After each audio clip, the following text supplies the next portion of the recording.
What's going on, guys? So if you clicked on this video, you're probably debating whether you want to buy the new iPhone 17, the iPhone Air, or the iPhone 17 Pro series. And it's also time for me to upgrade, and I'm coming from my iPhone 13 Pro, and my decision might surprise you. It might be the reason why you and I end up making the same decision. You know who tells me the decisions I need to make in life? Our sponsor.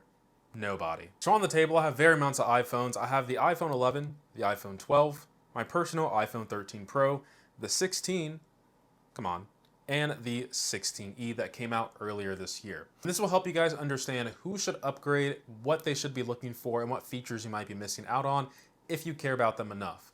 Let's talk about the people who are actually not on this table, and that's the people who own the iPhone XS and below, which includes my dad who owns the iPhone 10. If you love your phone enough, which he does, I'd say keep your phone. I'd keep using that phone till it doesn't work anymore or Apple doesn't offer a battery upgrade.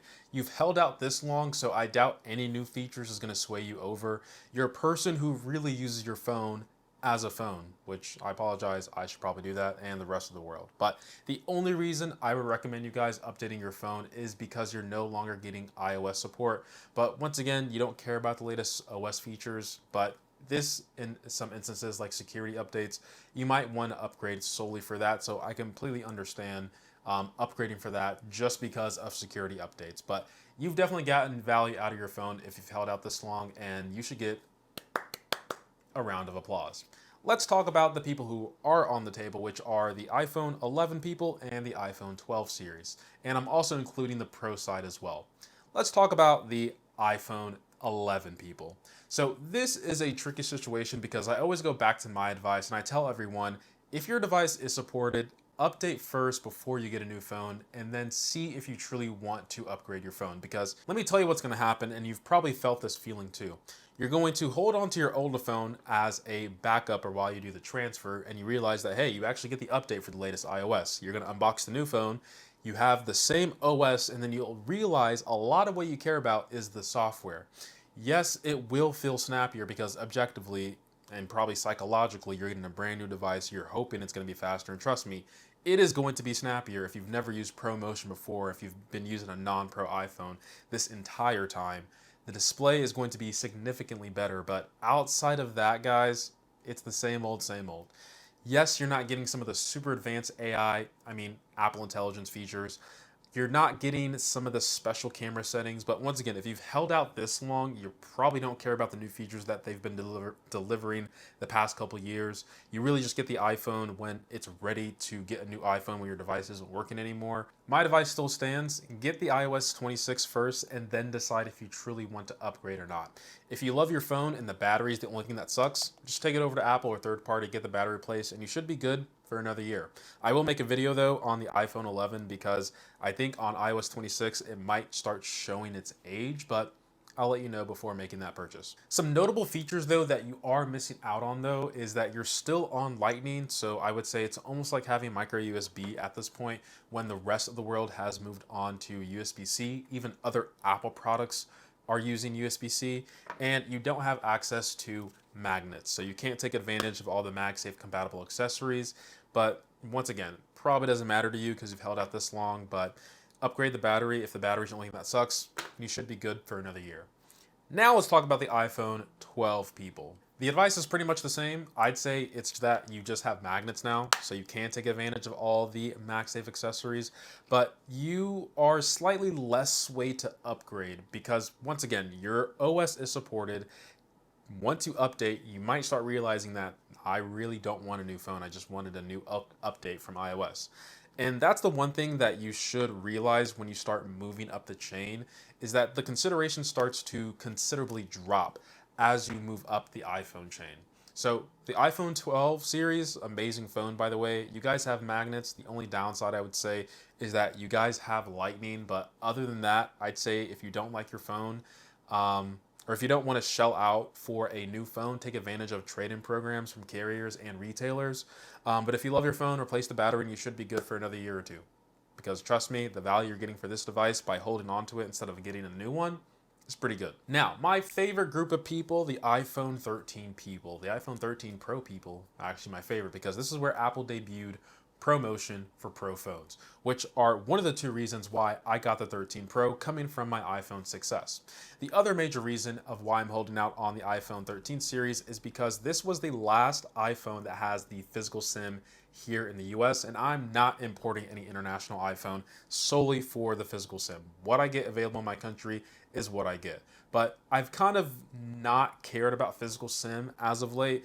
But that's a topic for another day. Regardless, the iPhone that Apple's putting out this year, I'm upgrading because I am done with Lightning. Like I said before, USB-C is king, and Lightning, as of now, these last couple of years, feels like micro USB at this point, and it's so annoying having to have a cable just for my phone, and everything else is USB-C. Believe it or not, this is actually my second battery replacement. And if you look at this, my battery is sitting at 85% and it's almost gonna drop down to 80.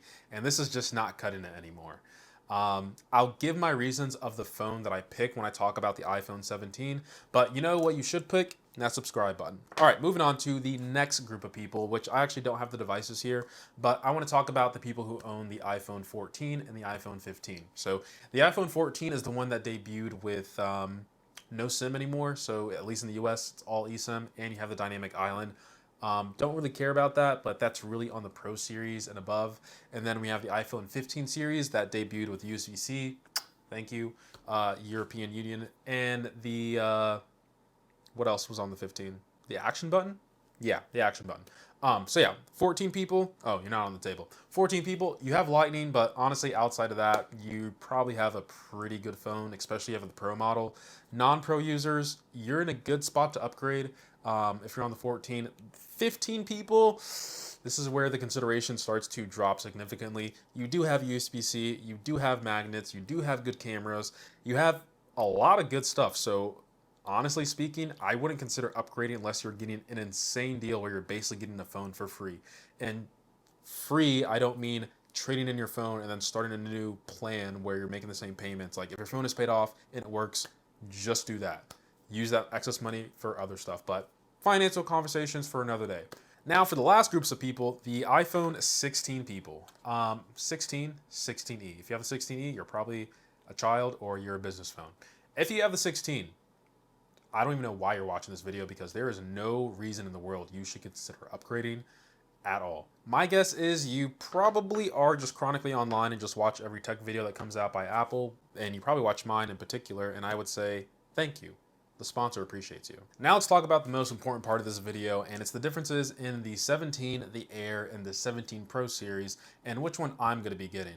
The one thing I want to mention though before getting into this is that I think we've been accustomed to the non-Pro iPhone being a poor man's iPhone, but trust me, and I really do mean trust me, from specs alone, the iPhone 17 base model is essentially the iPhone 16 Pro from last year, almost, but cheaper. And I say almost because you don't get those 3 dedicated cameras that we love on the Pro series. We don't get any storage options past 512 gigabytes of storage. We can't shoot in ProRes. We can't shoot in RAW. But guess what? A lot of people don't care about that stuff. So that's why the 17 is probably one of the best phones in general at the price point and probably the best value iPhone Apple's ever made. And I can't believe they're underselling it. The Air, on the other hand, is a completely compromised iPhone. And I had some time to think about it, and the more I think about it, I actually don't want to get the iPhone Air. While I admit it's an engineering feat, it's just not what I want from a phone. I know Apple's marketing this as a Pro-like device, but honestly, it feels the furthest thing from a Pro phone. And I know a commenter is saying, it's an Air, it's not supposed to be a Pro. I get that. I own an iPad Air. I own a MacBook Air. I know what the Air is for. But from a phone and where it slots in the market, it's just a little bit weird. Because the reality is, I don't want a thinner smartphone device.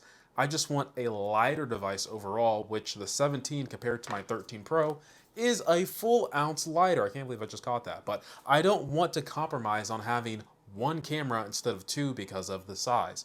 I don't want to compromise on the battery because of the size. I don't want to compromise the form factor and the finish in my hand because of the size. And everything just comes back to the size. And I really don't know what happened to the Plus model because that would have been the perfect model for a lot of people. But I guess it's been replaced with the Air now. And my recommendation is to at least try it out to get a feel of it. But I don't think it's going to be a long-term phone for most people, and I'm curious how long Apple's actually going to keep this within their product stack. But the iPhone Air is just not for me. From a person who went from the iPhone 6s to the 13 Pro, you really think the iPhone Air is going to last me that long?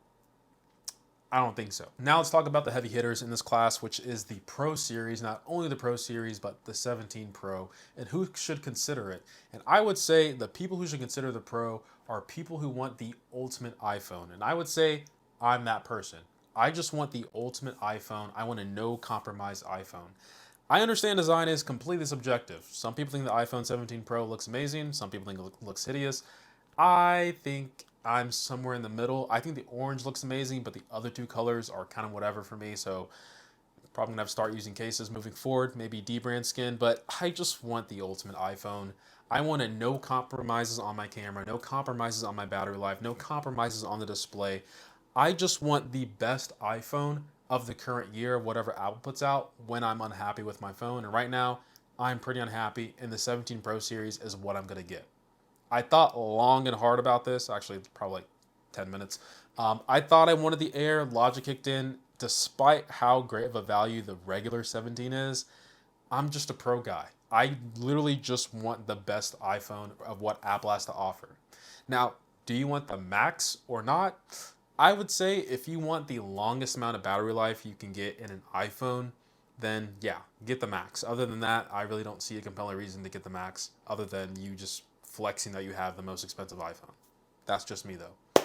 So hopefully that makes your decision a lot easier, a lot more digestible, but I'm going to take my own advice actually and update this iPhone 13 Pro, wow, caught it again, to iOS 26, see how it feels, but man, I'm telling you, this lightning port is just not it anymore, guys. But hopefully you pick up the right pre-order when you're watching this, and if you're watching this post pre-order time, hopefully you picked up the right device for your iPhone for many years to come. Appreciate every single sub, like, and how am I catching this anyway? Appreciate every single sub, like, every freaking outro. Comment down below what device you're getting. Appreciate every single sub, like, and comment. And as always, guys, much love. Sorry, I'm touching the mic. I am such a rookie when it comes to recording videos. And this will kind of help you understand. Now let's outline the differences in the Now I want to outline the differences in the 17, the Air, and the 17 Pro series, which last but not least, we got to talk about the hit.